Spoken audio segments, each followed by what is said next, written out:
Hi all, welcome to this video, and I will say first up I apologise for all the background noise.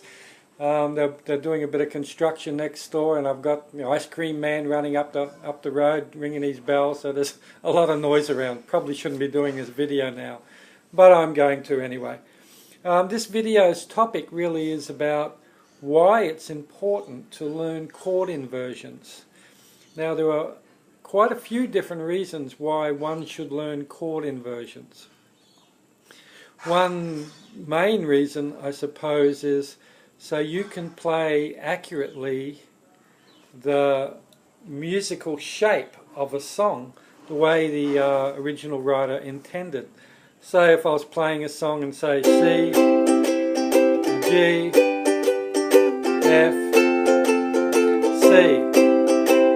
Now the writer may, of say that chord progression, if it was a song, the writer of that song may not have intended to have those two C's at the same sort of shape. If you look at that chord progression like a shape, I'll play it again. C,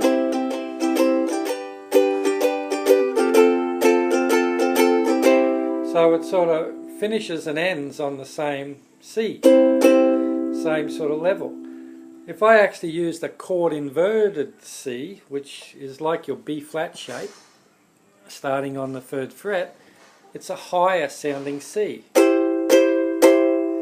So if I actually use that one to start that progression, it changes the shape of the sound of the music. Have a listen.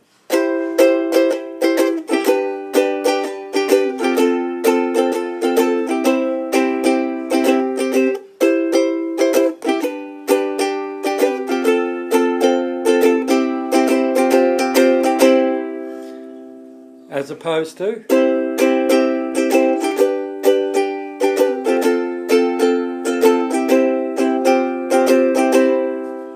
so it gives a bigger step down to the G chord that I played. Well, I could even use, a C up here as well. This is another C.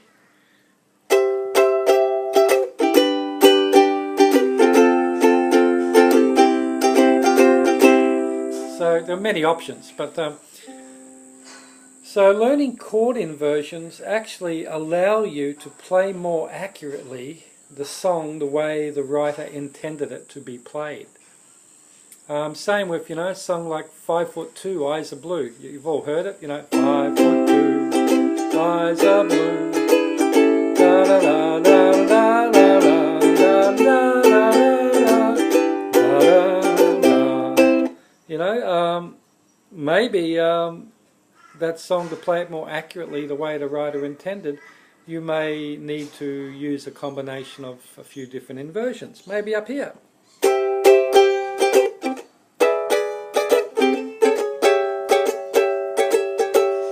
Or even here.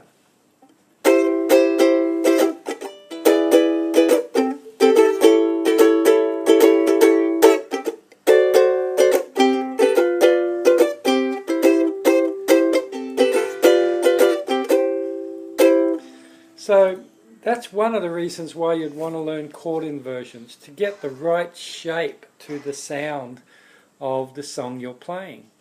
If you really listen to the original recordings of songs that you may currently play, have a listen and see, like if it is a C, G, F, C, if that's the progression in the song, really use your ears and listen to what does that C chord sound like? Does it sound like that? Or does it sound like that? Or does it sound like that? And the same with all the chords. So learn to develop, to use your ears to hear which chord selection the actual song is using. And in so doing that, then you can learn to hear how to play that song correctly, not just all these open chords down the bottom end of your ukulele, the first 3 frets. There's a whole world up here in the fretboard, and really a lot of songs, to play them accurately, most writers won't write all their songs in open chords, which are found in the first 3 frets. Most people will use chord inversions. So that's one area to consider if you're looking, and a good reason to start to learn chord inversions, to play your songs more accurately. Another reason to learn chord inversions is that most chord inversions actually have all the strings covered with your fingers. Let's say a B, B flat, all the 4 strings are being covered. If I use this C up here, which is the B flat shape, I have all the strings covered. If I use this D7 as opposed to this D7, then I have all the strings covered. And why it's important to actually have fingers on every string is that you then have control over how long that note or that chord sustains for or rings for. And what makes songs sound good and what makes songs sound really, really good, the difference between the two often is the space of sound between each chord or each strum that you play. And in fact, when you're able to hold your fingers on all the strings, you have control over how long it rings for simply by, at any stage after you strum it, if you lift the pressure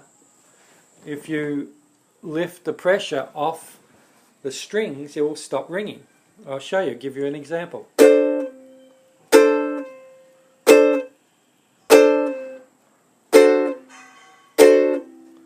So you don't have that luxury if you're only holding a couple of strings. If I played this D7, I can't do that unless I do that after I hit it. And so it gives me control over how long the string rings for. And in fact, what I do often when I'm playing a lot of songs, in between all my strums, I pressure down hit the chord and I lift straight off. And I do that on every strum. And what that does, it leaves little gaps of no sound between each strum. And that by itself makes what I'm playing more rhythmic sounding. And also it adds those little holes between so that all the music's not this always one wall of sound.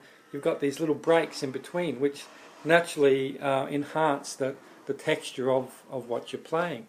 To give you an example, I'll keep lifting my finger off when I play. Well, actually, I'll keep my fingers down, I won't lift it off, and I'll play a strum, and then I'll do it with lifting my fingers off, and you listen to the difference.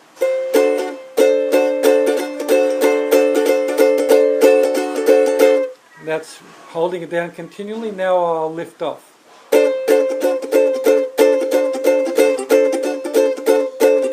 Again, down, off.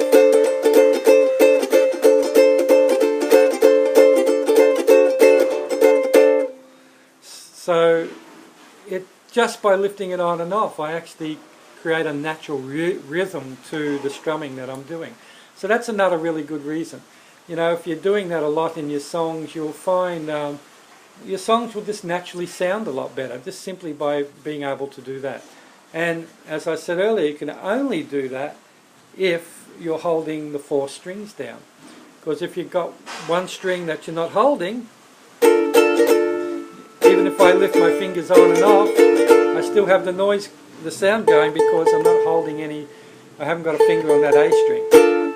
So once again, there's another really good reason why you should learn all your chord inversions. Hope this has been helpful for you, and I'll see you in future videos. Thank you. Bye.